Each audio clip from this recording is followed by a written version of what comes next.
वज़ीर आला मरियम नवाज ने कहा है कि पाकिस्तान बहुत खूबसूरत और कुदरती हुस्न से मालामाल मुल्क है। पंजाब के मुख्तलिफ खित्तों में सयाहत का बेपनाह पोटेंशियल पोशीदा है। सयाहत की बहाली के आलमी दिन पर पैगाम में मरियम नवाज का कहना था कि पंजाब में सहराओं, पहाड़ी सिलसिले, झीलों और दरियाओं की धरती है। पंजाब के खूबसूरत सयाहती हुस्न को दुनिया के सामने लाएंगे। कहा कि इस्लामाबाद से मरी ग्लास ट्रेन प्रोजेक्ट सयाहत के फ़रोग के लिए गेम चेंजर होगी। वज़ीर आला मरियम नवाज ने कहा है कि पाकिस्तान बहुत खूबसूरत और कुदरती हुस्न से मालामाल मुल्क है। पंजाब के मुख्तलिफ खित्तों में सयाहत का बेपनाह पोटेंशियल पोशीदा है।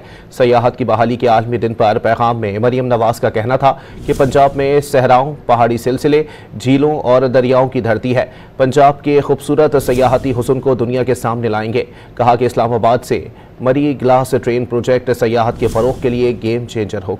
वज़ीर आला मरियम नवाज ने कहा है कि पाकिस्तान बहुत खूबसूरत और कुदरती हुस्न से मालामाल मुल्क है। पंजाब के मुख्तलिफ खित्तों में सयाहत का बेपनाह पोटेंशियल पोशीदा है। सयाहत की बहाली के आलमी दिन पर पैगाम में मरियम नवाज का कहना था कि पंजाब में सहराओं, पहाड़ी सिलसिले, झीलों और दरियाओं की धरती है। पंजाब के खूबसूरत सयाहती हुस्न को दुनिया के सामने लाएंगे। कहा कि इस्लामाबाद से मरी ग्लास ट्रेन प्रोजेक्ट सयाहत के फ़रोग के लिए गेम चेंजर होगी।